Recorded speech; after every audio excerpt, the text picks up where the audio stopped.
Alright, so I've got the piano set in place and I've had a chance to play with it, and I wanted to give you my review of the Yamaha YDP-181 piano.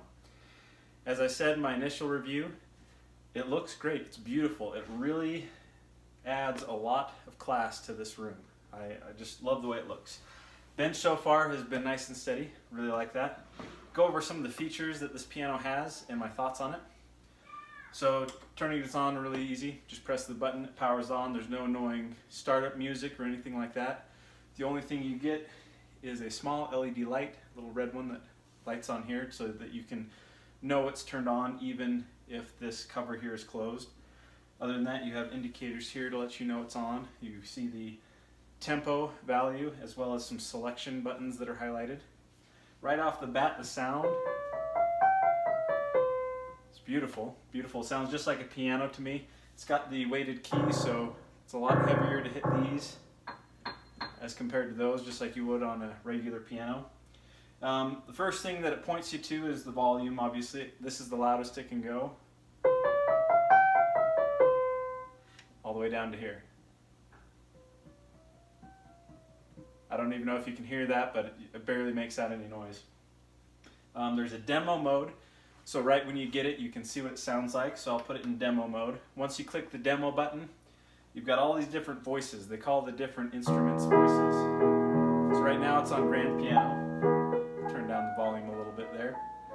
So this is grand piano 1. There's grand piano 2.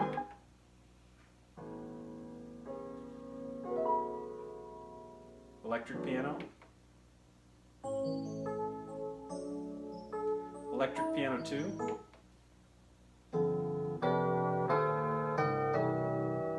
Harpsichord. I love the harpsichord. Harpsichord 2.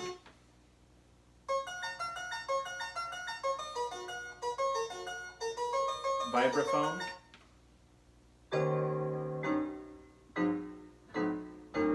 Church organ.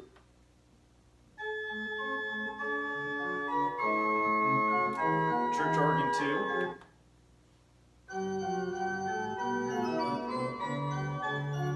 Jazz organ.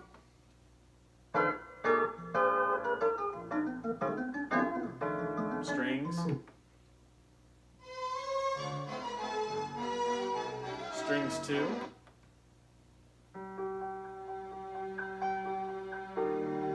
Choir.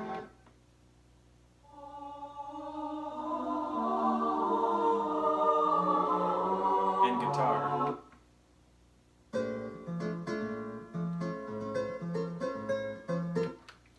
So those are all the voices, and again you can demo them with the demo button.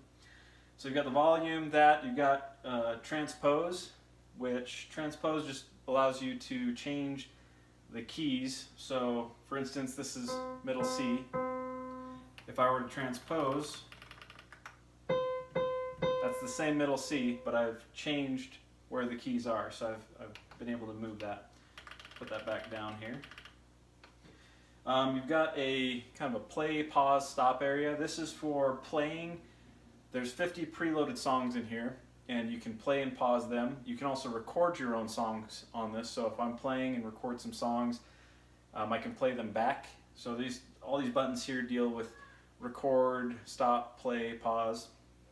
There's also a song select, so I can select the presets or my internal songs. There's, I think, 3 slots where you can record songs internally on the piano. And then there's a USB option. Right here is the USB drive. So I can plug in a USB and I can record songs to that USB, or I can play songs from that USB drive. Going to the presets here, if I were to do, say, preset 1 and press play, it would play that song.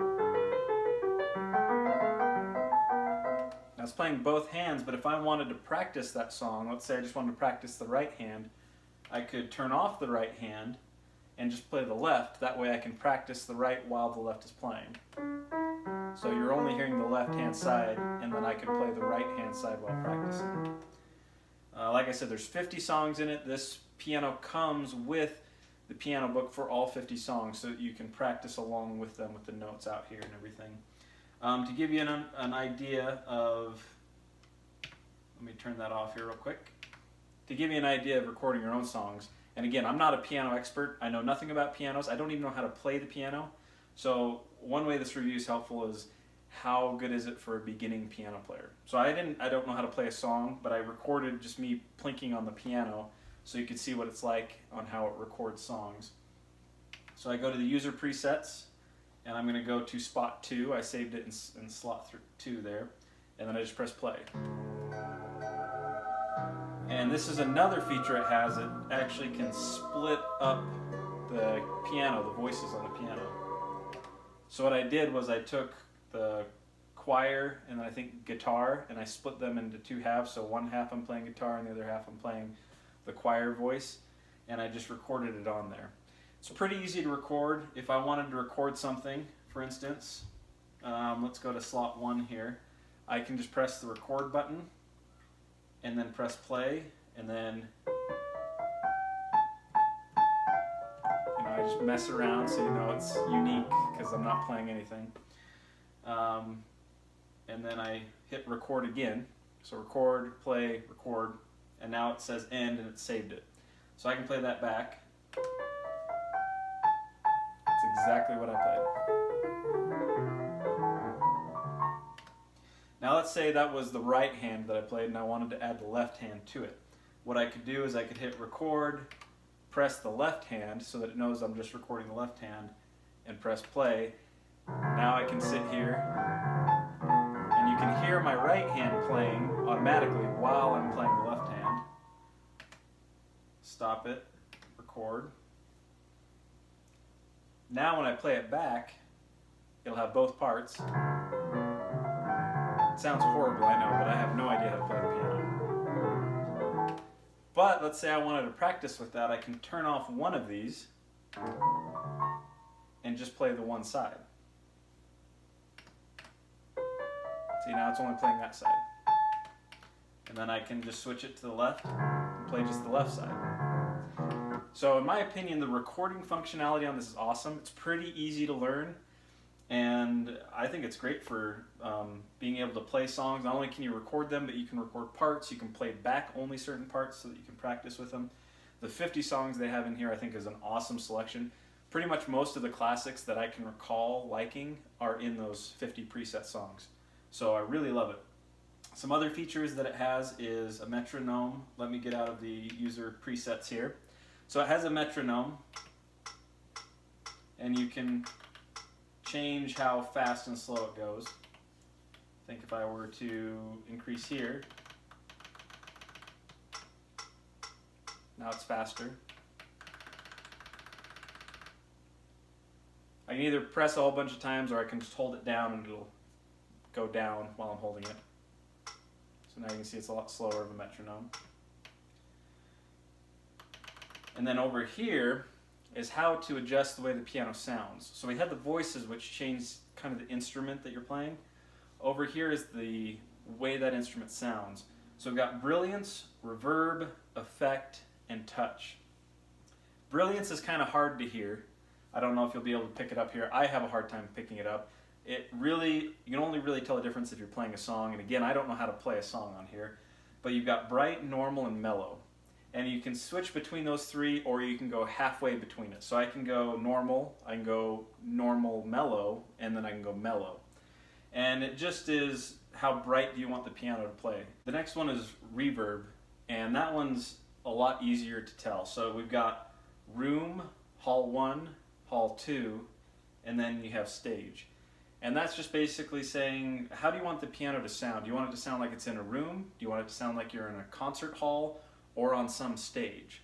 And then you can even turn it off so that you don't have any kind of that reverb. It's basically the kind of acoustics you would get in those situations. It's also got levels for those. So how strong do you want that change to sound? It's defaulted to 3, but I'm going to turn it up to 20 so that you can really tell the difference.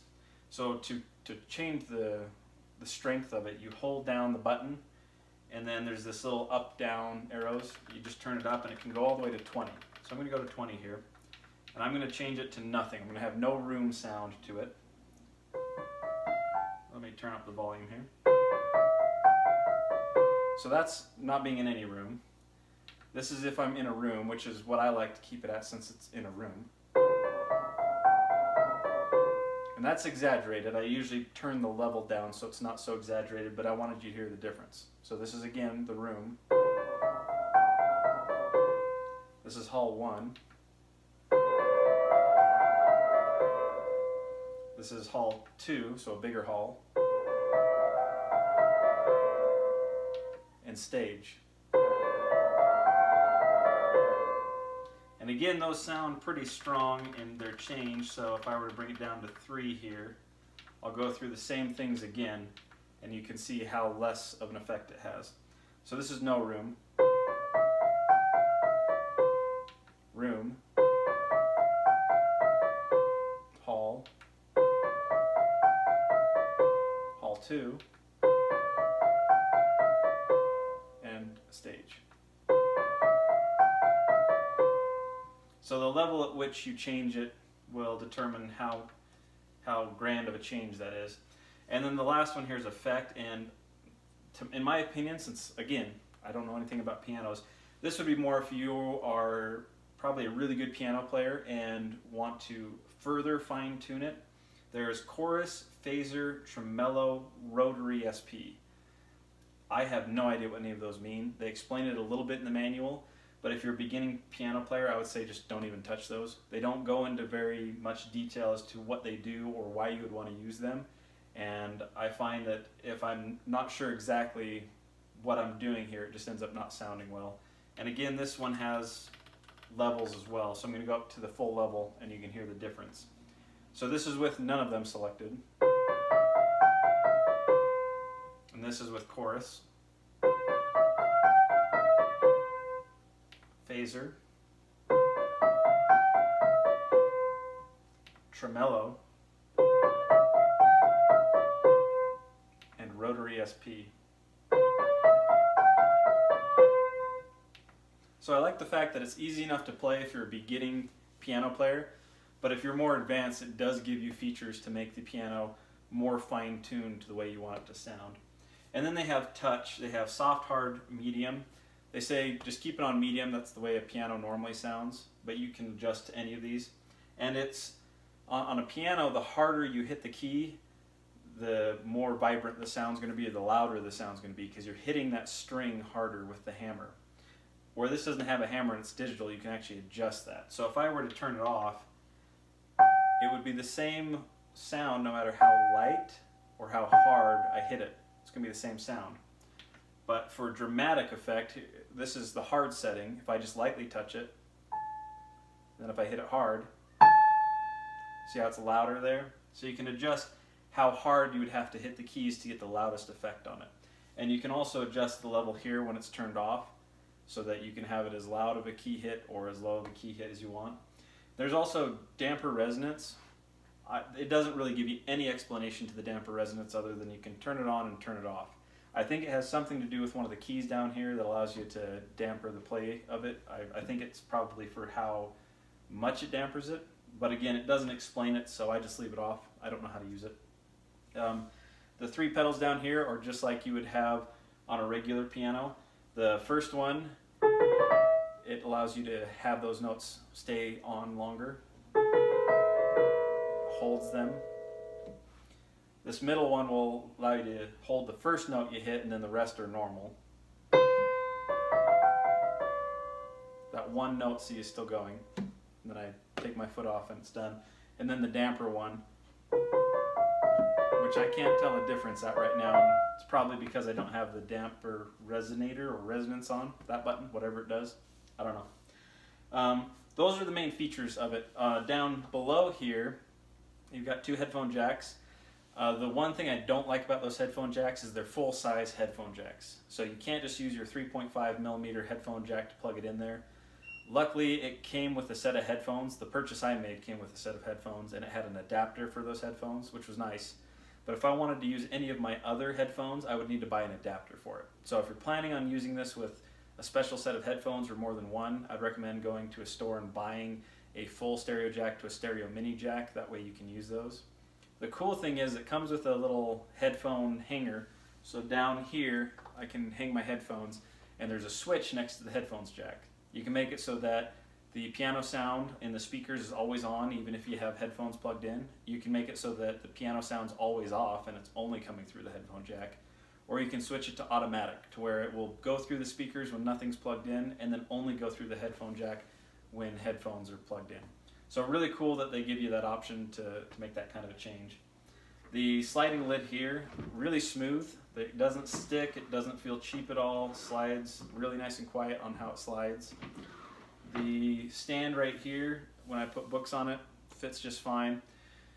This came with a lamp on my purchase. I think on Amazon right now it just comes with the piano itself, but if you do get a lamp, I would recommend getting one that's taller than this one. I find this barely reaches over the books, and so it doesn't work too well. But this has nothing to do with the piano itself. It's a separate item. Overall, with the piano, everybody that's come over has just commented on how beautiful it is. I was expecting to be judged a little bit about getting a digital piano. You know, I was thinking that you'd have a lot of piano zealots who would say, oh no, regular piano is the only way to go. I really like that nobody seems to care. They think this looks enough like a real piano that they're totally fine with it. They always comment on how beautiful it is and how beautiful it sounds. Everyone who's played the piano that sat down and played this one has not made any mention to it feeling different than a regular piano. The only thing that I think would have made this piano better, one of the only things, it's the thing that everybody keeps commenting on and asking if it has, is an indicator for which keys you should be pressing. Because again, it allows you to play one hand and then you practice the other hand. But it would be neat if up here in the edges, if there was some kind of an illuminating light that would illuminate on the keys that you needed to press. I don't know if that would hinder the aesthetic beauty of the piano or not, but I do see a lot of people saying that that would have been a nice touch to it. So there's a recommendation for Yamaha if they ever remake this piano. All in all, I'm going to give this a 10 out of 10. I can't really, there's a few little things that I have issues with, but not enough to have not picked this piano. I really think that most of the reviews I saw online saying that this was the best digital piano were correct. It sounds beautiful, it looks beautiful, it feels beautiful.